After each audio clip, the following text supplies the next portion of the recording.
Let's talk about one of the most powerful, and let's be honest, most feared tools in all of English grammar. Today, we're going to finally demystify the semicolon and show you exactly how to turn it into your own secret writing weapon. So here's our game plan. First, we'll talk about why the semicolon is such a valuable tool to have. Then, we'll get to know the punctuation mark itself, build up your toolkit with its 3 main uses, look at the common traps you've got to avoid, and then we'll wrap it all up with a simple checklist to help you master it for good. All right, let's dive right in. Why should we even care about this little dot and comma thing? I mean, for a lot of us, it just looks intimidating. Let's tackle that reputation head on.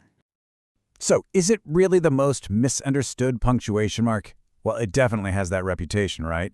It looks kind of confusing, so a lot of writers just avoid it. But that's exactly what we're here to change today. That's the key right there. Instead of thinking about it as some complicated, scary rule, let's reframe it. The semicolon is a precision tool.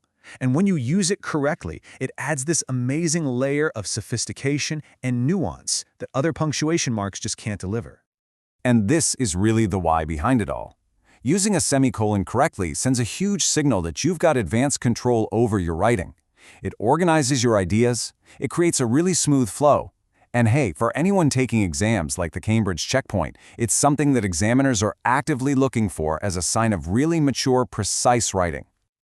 Okay, so we know it's a big deal, but what is a semicolon really? What does it actually do? Let's get right to the heart of its power. Here is the simplest, clearest definition you'll ever need. A semicolon is a connector. It creates a pause that basically tells your reader, hey, hang on, the next idea is directly and closely related to the one you just read. So it's a stronger pause than a comma, but it's not quite as final as a full stop. It's the perfect in-between. You know, I absolutely love this way of looking at it. Punctuation isn't just a bunch of boring rules on a page. It actually tells your reader how to hear the text inside their head. It's kind of like the rhythm section of your writing. You know, it guides all the pauses and the flow. And this chart just nails that sound analogy. A comma is like taking a quick little breath, your voice goes up a bit. A full stop, that's the end of the thought, your voice drops. But look at the semicolon, sitting right there in the middle. It's a meaningful pause, but your voice stays up, signaling to the reader, get ready, there's more to this specific idea.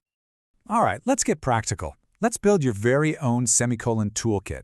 There are really 3 essential situations where the semicolon is the absolute perfect tool for the job. First up, tool number 1. And this is the big one, the most common and powerful use of the semicolon. It lets you join 2 complete sentences, what grammarians call independent clauses, without a connecting word like and or but. But, and this is really important, the conditions have to be just right. Think of it like a perfectly balanced scale. Both sides of the semicolon must be a complete sentence that could stand on its own, and the ideas have to be so closely linked that putting a full stop between them would just feel wrong, too separate. This is a perfect example. The sun was setting. That's a complete sentence. The sky turned a deep orange. Also a complete sentence. The semicolon links them beautifully, showing that cause and effect relationship and creating one smooth, continuous image for the reader. Okay. Next up is one of my personal favorites, using the semicolon as a super comma. This is your go-to tool for bringing some serious order to complicated lists, especially when the items in that list already have their own commas. See, without the semicolon here, your reader would just get lost in a sea of commas, totally unsure where one item on the list ends and the next one begins. The semicolon brings order to that chaos. It's like a clear, powerful divider. Just look at this example. If you only used commas here, it would be a total mess. But by using semicolons to separate the main items, in this case the people and their titles, the sentence becomes perfectly clear and super organized. Easy to read. And that brings us to the final tool in our kit. This is when you use a semicolon as a kind of bridge before some of those really powerful connecting words, what we call conjunctive adverbs. So when you're joining 2 complete sentences with one of these heavy-duty words like however, therefore, or consequently, the standard structure is to put a semicolon before it and a comma after it. This gives that transition the grammatical weight it really deserves. And here you see it in action. She practiced every day, that's a complete sentence. She improved quickly, also a complete sentence. That semicolon before therefore creates that strong logical bridge between the cause and the effect. Okay, so knowing what to do is half the battle. But to truly master the semicolon, we also have to know what not to do.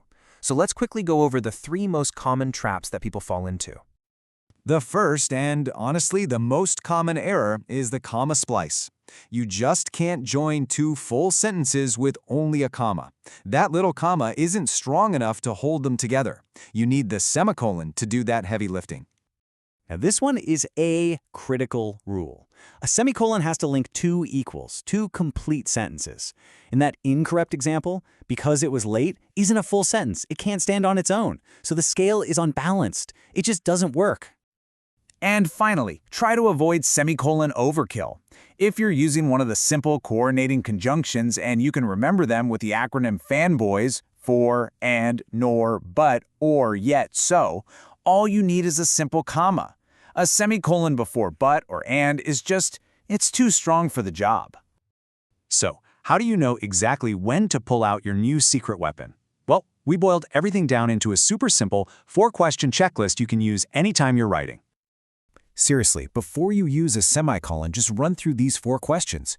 Do you have 2 complete sentences? Are their ideas really tightly linked? Are you using a word like however or therefore? Or are you trying to organize a complex list? If you can answer yes to one of these, you are very likely on the right track. So here's the ultimate takeaway. Punctuation is so much more than just a set of rules to memorize. It is a powerful tool for controlling the rhythm of your writing. It adds clarity, sophistication, and flow. So stop avoiding it. Get out there and start using it to make your writing even more powerful.